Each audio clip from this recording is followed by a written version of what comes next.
Section 210 पर आ जाइए। 210 में क्या है, जेंडर डिफाइंड है, नोट बहुत मुश्किल नहीं है, कहां पर डिफाइंड है, सेक्शन 210 में डिफाइंड है, यहीं से प्रेम से क्वेश्चन पूछा जाएगा, इतना याद कर लीजिएगा। The pronoun he and its derivatives of any person whether male और, देखिए मेल फीमेल और ट्रांसजेंडर, इसमें इतना ध्यान रखना है बस, आपने क्या ध्यान रखना है कि अगर ये जो प्रोनाउंस है, हाँ ये जो प्रोनाउन है ही, दे, ये किस लिए यूज किए जाते हैं, ये किसी मेल के लिए भी यूज किया सकते हैं, किसी फीमेल के लिए भी यूज किया सकते हैं, और ना ये किसी ट्रांसजेंडर के लिए भी यूज किया सकते हैं। इट मींस कहीं अगर ही लिखा हुआ है तो आप अगर और फीमेल के संदर्भ में है तो ही को आप शी पढ़ेंगे आप, बस ऐसा नहीं कि वो लिखेंगे he oblique she oblique this, इस तरह से रिपीटेशन करने की जरूरत नहीं है, बिकॉज ऑफ सेक्शन 210। जेंडर को all genders in this BNS you can say all genders male female transgender those are represented by the he and its derivatives. कर लेंगे आप लोग, ही और इट्स डेरिवेटिव जो प्रोनाउंस है इनसे ही, ऐसा तो कुछ है नहीं, डिटेल में तो कुछ वैसे।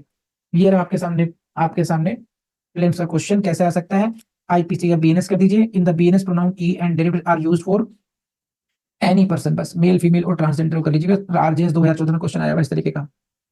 बस ट्रांसजेंडर का मीनिंग, ट्रांसजेंडर का जो मीनिंग है वो कहां से रिकॉग्नाइज होता है, transgender shall have the meaning assigned to it in clause k of section 2 of the transgender persons protection of rights act 2019। इतने को हाईलाइट कर लीजिए, write down P for prelims, यहां से क्वेश्चन प्रीलिम्स से पूछा जाएगा where the transgender is defined, transgender की डेफिनेशन कहां दी गई है। ऑप्शन उसमें एक ही होगा, क्लॉज के, और क्लॉज के एल एम इस तरह की क्लॉज दी गई होगी इसमें।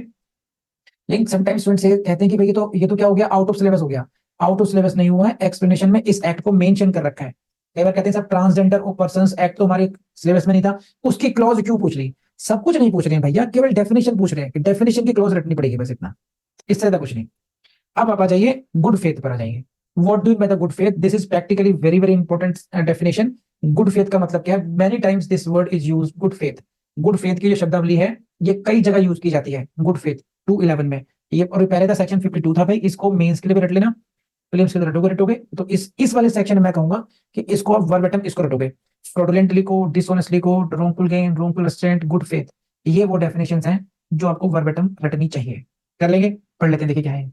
Nothing is said to be done or believed in good faith. Nothing is said to be done or believed to be in good faith. If someone is saying that I did this act in good faith, अगर कोई व्यक्ति ये कहता है कि मैंने ये कार्य गुड फेथ में किया है, अगर कोई व्यक्ति कहता है कि मैं ऐसा गुड फेथ में विश्वास करता था, आई believed it in good faith, ये नहीं माना जाएगा, नहीं मानेंगे तब तक। गिन नहीं कह रहे सर मैंने गुड फेथ में काम किया, मैं सर गुड फेथ में I believed it in good faith, no no I will not believe you. तो सर मुझे क्या प्रूव करना पड़ेगा, आप बता दो सर। गिन्नी साहब कह रहे हैं सर आप मुझे बता दो कि कब मानोगे कि मैंने ये काम गुड फेथ में किया है या मेरा ऐसा विश्वास था गुड फेथ का। यस, तो देख पढ़ ले लाइन, ये समझा दे। विच इज डन और believe without due care and attention. Due care and attention को हिंदी में बोलते हैं सम्यक सतर्कता और ध्यान। बस क्या मतलब है इस बात का। अब मैं पूछूंगा गिन्नी से सवाल कि whether you took due care और नॉट, क्या तुमने सम्यक सतर्कता बरती थी, इस कार्य को करते हुए तुमने पूरा ध्यान से काम किया था, तुमने ध्यान लगाया था, यू वर नॉट नेग्लिजेंट। नहीं सर मैंने I took all the precautions, I acted with all due care. अगर ऐसा है तो it can be said that you acted in good faith और you believed in good faith. तो good faith का मतलब तो हिंदी में हम लोग बोलते हैं सद्भाव पूर्वक।